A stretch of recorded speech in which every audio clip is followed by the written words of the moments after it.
बोलिए द्वारकाधीश भगवान की जय हो। आज का प्रसंग है ब्रह्मा जी की उत्पत्ति कैसे हुई, यही प्रसंग सुनाने जा रहे हैं। आशा करते हैं आप इसे अवश्य ही पसंद करेंगे। यह प्रसंग श्रीमद् भागवत महापुराण के तृतीय स्कंद के अष्टम अध्याय से लिया गया है। यह प्रसंग श्री मैत्रेय जी विदुर जी को सुना रहे हैं। सृष्टि के पूर्व यह संपूर्ण विश्व जल में डूबा हुआ था। उस समय एकमात्र नारायण देव शेष शैया पर पड़े हुए थे। वे अपनी ज्ञान शक्ति को अक्षुण्ण रखते हुए ही योग निद्रा का आश्रय ले अपने नेत्र मूंदे हुए थे। सृष्टि कर्म से अवकाश लेकर आत्मानंदमय मग्न थे। उनमें किसी भी क्रिया का उन्मेष नहीं था। जिस प्रकार अग्नि अपनी दाहिका आदि शक्तियों को छिपाए हुए काष्ठ में व्याप्त रहता है, उसी प्रकार श्री भगवान ने संपूर्ण प्राणियों के सूक्ष्म शरीर को अपने शरीर में लीन करके अपने आधारभूत उस जल में शयन किया। उन्हें दृष्टि काल आने पर पुनः जगाने के लिए केवल काल शक्ति को जागृत रखा। इस प्रकार अपनी स्वरूप भूता चिच्छे शक्ति के साथ एक सहस्त्र चतुर्युग पर्यंत जल में शयन करके अनंतर जब उन्हीं के द्वारा नियुक्त उनकी काल शक्ति ने उन्हें जीवों के कर्मों की प्रवृत्ति के लिए प्रेरित किया, तब उन्होंने अपने शरीर में लीन हुए अनंत लोक देखे। जिस समय भगवान की दृष्टि अपने में निहित लिंग शरीर आदि सूक्ष्म तत्व पर पड़ी, तब वह काल आश्रित रजोगुण से क्षोभित होकर सृष्टि रचना के निमित्त उनके नाभि देश से बाहर निकला। कर्म शक्ति को जागृत करने वाले काल के द्वारा विष्णु भगवान की नाभि से प्रकट हुआ वह सूक्ष्म तत्व कमल कोश के रूप में सहसा ऊपर उठा और उसने सूर्य के समान अपने तेज से उस अपार जल राशि को देदीप्यमान कर दिया। संपूर्ण गुणों को प्रकाशित करने वाले उस सर्वकाल में कमल में वे विष्णु भगवान ही अंतर्यामी रूप से प्रविष्ट हो गए। तब उनमें से बिना पढ़ाए ही स्वयं संपूर्ण वेदों को जानने वाले साक्षात वेद मूर्ति श्री ब्रह्मा जी प्रकट हुए, जिन्हें लोग स्वयंभू कहते हैं। उस कमल की कर्णिका गद्दी में बैठे हुए ब्रह्मा जी को जब कोई भी लोग दिखाई नहीं दिए, तब वे आंखें फाड़कर आकाश में चारों ओर गर्दन घुमाकर देखने लगे। इससे उनके चारों दिशाओं में चार मुख हो गए। उस समय प्रलयकालीन पवन के थपेड़ों से उछलती हुई जल की तरंग मालाओं के कारण उस जल राशि से ऊपर उठे हुए कमल पर विराजमान आदिदेव ब्रह्मा जी को अपना तथा उस लोक तत्व रूप कमल का कुछ भी रहस्य ना जान पड़ा। वे सोचने लगे, इस कमल की कर्णिका पर बैठा हुआ मैं कौन हूँ? यह कमल भी बिना किसी अन्य आधार के जल में कहाँ से उत्पन्न हो गया? इसके नीचे अवश्य कोई ऐसी वस्तु होनी चाहिए जिसके आधार पर यह स्थित है। ऐसा सोचकर वे उस कमल की नाल के सूक्ष्म छिद्रों में होकर उस जल में घुसे, किंतु उस नाल के आधार को खोजते खोजते नाभि देश के समीप पहुंच जाने पर भी वे उसे पा ना सके। उस अपार अंधकार में अपने उत्पत्ति स्थान को खोजते खोजते ब्रह्मा जी को बहुत काल बीत गया।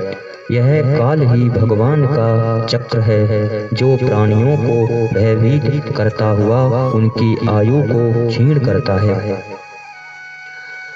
अंत में विफल मनोरथ होवे वहां से लौट आए और पुनः अपने आधारभूत कमल पर बैठकर धीरे धीरे प्राणवायु को जीत कर चित्त को निसंकल्प किया और समाधि में स्थित हो गए। इस प्रकार पुरुष की पूर्ण आयु के बराबर काल तक अर्थात दिव्य 100 वर्ष तक अच्छी तरह योगाभ्यास करने पर ब्रह्मा जी को ज्ञान प्राप्त हुआ। तब उन्होंने अपने उस अधिष्ठान को जिसे वे पहले खोजने पर भी नहीं देख पाए थे अपने ही अंतःकरण में प्रकाशित होते देखा।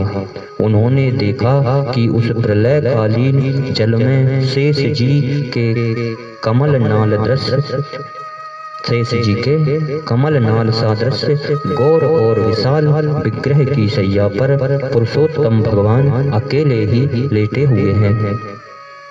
शेष जी के 10,000 फण छत्र के समान फैले हुए हैं। उनके मस्तकों पर किरीट शोभायमान है। उनमें जो मणियां जड़ी हुई है उनकी कांति से चारों ओर का अंधकार दूर हो गया है। वे अपने श्याम शरीर की आभा से मरकत मणि के पर्वत की शोभा को लज्जित कर रहे हैं। उनकी कमर का पीठ पर्वत के प्रांत देश में छाए हुए सायंकाल के पीले पीले चमकीले मेघों की आभा को मलिन कर रहा है। सिर पर सुशोभित स्वर्ण मुकुट स्वर्ण में शिखरों का मान मर्दन कर रहा है। प्रभु के गले में वेद रूप भौरों से गुंजायमान अपनी कीर्तिमयी बनमाला विराज रही है। सूर्य चंद्र वायु और अग्नि आदि देवताओं की भी आप तक पहुँच नहीं है तथा त्रिभुवन में बेरोक टोक विचरण करने वाले सुदर्शन चक्रादि आयुध भी प्रभु के आसपास ही घूमते रहते हैं। उनके लिए भी आप अत्यंत दुर्लभ हैं।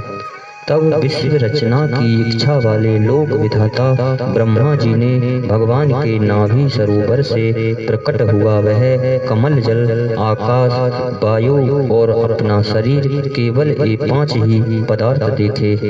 इनके सिवा और कुछ दिखाई ना दिया।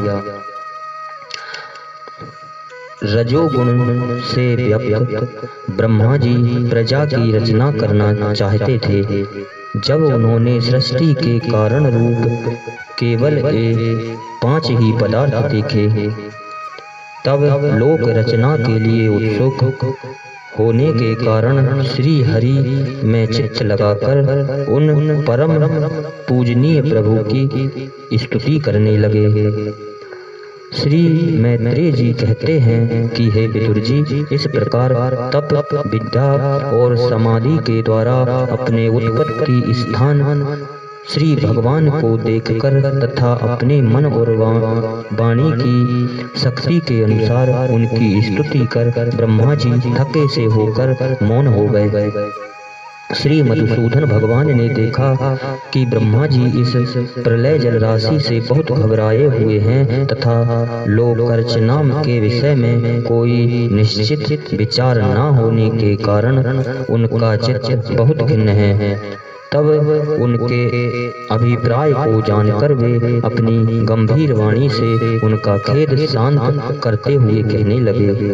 भगवान श्री नारायण ने कहा कि तुम विषाद के वशीभूत हो, आलस्य ना करो, सृष्टि रचना के उद्यम में तत्पर हो जाओ। तुम मुझसे जो कुछ चाहते हो उसे तो मैं पहले ही कर चुका हूँ। तुम एक बार फिर तप करो और भागवत ज्ञान का अनुष्ठान करो। उनके द्वारा तुम सब लोगों को स्पष्टतया अपने अंतःकरण में देखोगे। फिर अभियुक्त और सम्माहित चित्त होकर तुम संपूर्ण लोक और अपने में मुझको व्याप्त देखोगे तथा मुझ में संपूर्ण लोक और अपने आप को देखोगे। हे ब्रह्मा जी, त्रिलोकी को तथा जो प्रजा इस समय मुझ में लीन है उसे तुम पूर्व कल्प के समान मुझसे उत्पन्न हुए अपने सर्व वेदमय स्वरूप से स्वयं ही रचो, अर्थात स्वयं ही रचना करो। प्रकृति और पुरुष के स्वामी कमलनाभ भगवान सृष्टिकर्ता ब्रह्मा जी को इस प्रकार जगत की अभिव्यक्ति करवाकर अपने उस नारायण रूप से प्रभु अदृश्य हो गए। इन्हीं शब्दों के साथ बोलिए द्वारकाधीश भगवान की जय हो।